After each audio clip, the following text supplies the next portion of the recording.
So I'm here to do a review of the Pirelli MT60RS.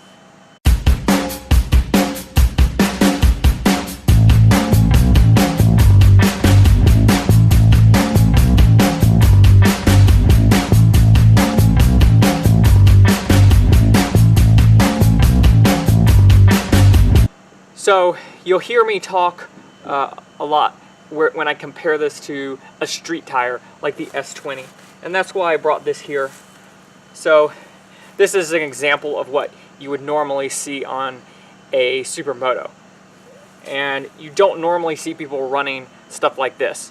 And I'm gonna explain to you the pros and the cons of all of it.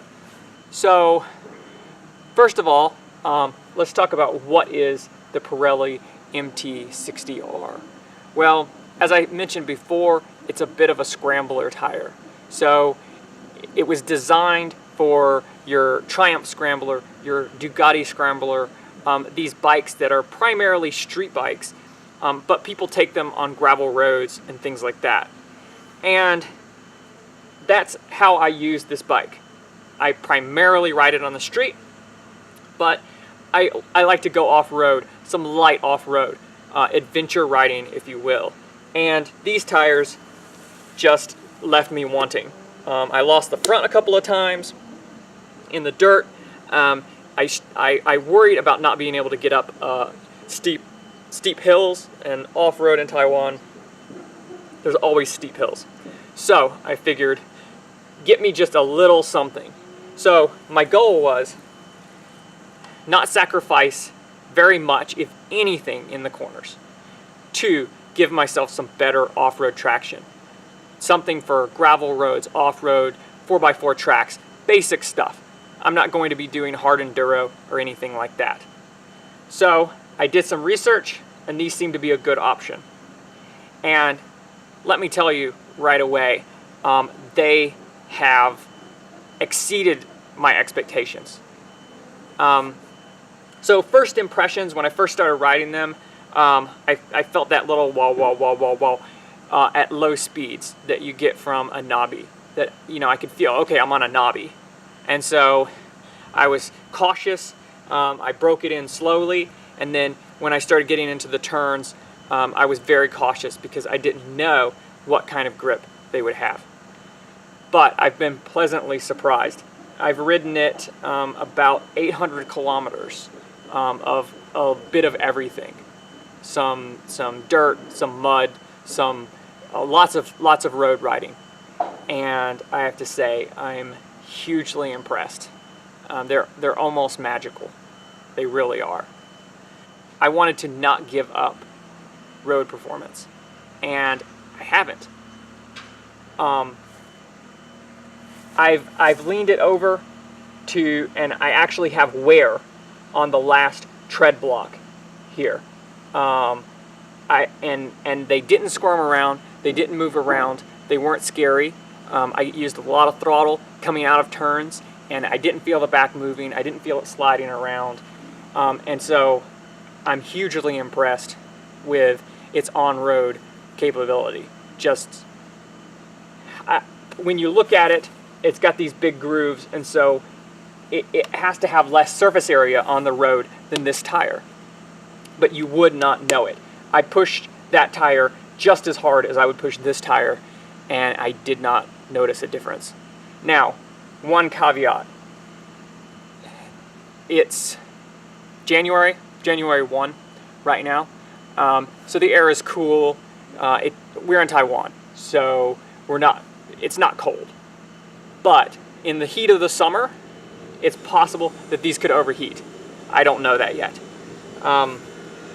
This tire I've had, up to temperature where the little balls are coming off of it. You know how the rubber, it balls up and it starts coming off. And in those conditions, I'm not sure how well this tire is going to hold up. So my second goal was to get some off-road traction, and I got it. I rode it in 4x4 tracks, rocks, single track, and a little bit of mud. And I have to say, these tires are impressive.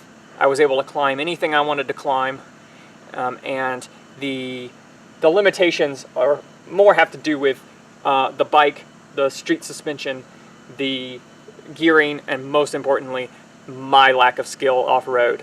And it really doesn't come down to these tires. That being said, it's not a knobby, and you know it. When you're coming out of those turns, this is a 500cc. It's putting down 50 horsepower to the back tire, and you don't get above half throttle. I mean, realistically, it's like a quarter throttle, and the back's sliding around and stuff. And that's fine. It's fun. And that's not to imply that the tires don't have much traction, but no, they're not a knobby, for sure. I have to say, the one area that I felt like it was not as strong as others, for sure, would be the mud. I didn't even get into so much mud that it would be caked in the grooves, and it was already pretty slick. The weakness of this tire is definitely the mud. It's a wide tire. It's a street tire. The rear is a 160 and the front is a 120. So it tends to float across the top of the mud, where when you're dealing with mud, you would want a motocross tire with the really spiky knobbies that would cut down through the mud, something narrow that would just cut in and give you traction underneath the mud. And this is going to do the opposite, but it is what it is. It is an 80-20 or a 70-30 tire. It's not 100% off-road tire, for sure. But on the rocky trails, I was able to keep up with my friend who had proper knobbies, and the bike was happy, the tires were happy, I was happy. It was hugely fun. At first, I was very tentative, and I would have to say, I'm still very tentative to touch this front brake, because as you can see, it's a massive 320 disc with a 4-piston Brembo. It will stand this bike on its nose on the street, and it's got so much bite that it wants to lock the front. So I mainly used a rear brake, and it slowed me down pretty well.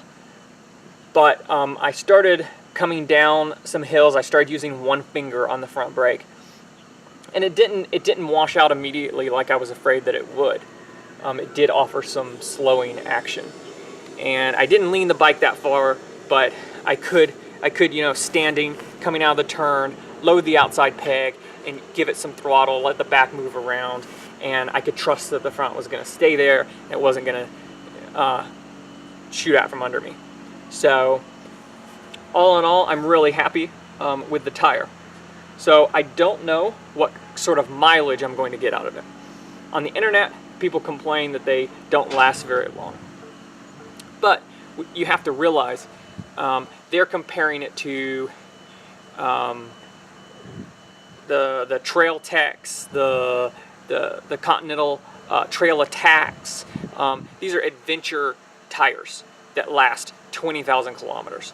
And this S20 here in the front, this is my first front, so I don't know, but the rear lasts 4,000 kilometers, and generally the front lasts double that. So I would expect to get about 8,000 kilometers out of the front and 4 out of the rear. So compared to that, we'll see. I don't think it's going to be worse. So the one downside that I could say to these tires is the cost. They are expensive. US dollars here, the front is 200 US and the rear is like 260. So in Taiwanese dollars, that's 6,000 in the front, 8,000 in the rear. And that's an expensive tire. To me, that's a lot of money. When these are, I get a set of these for like 9,000 NT, which is like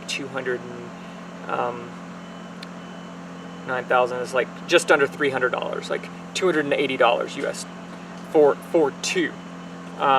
One of these tires is almost that much. So Pirellis tend to be expensive. if you want to run out and buy some Pirelli Super Corsas, Michelins are also expensive. You want to go out and buy a set of Michelins,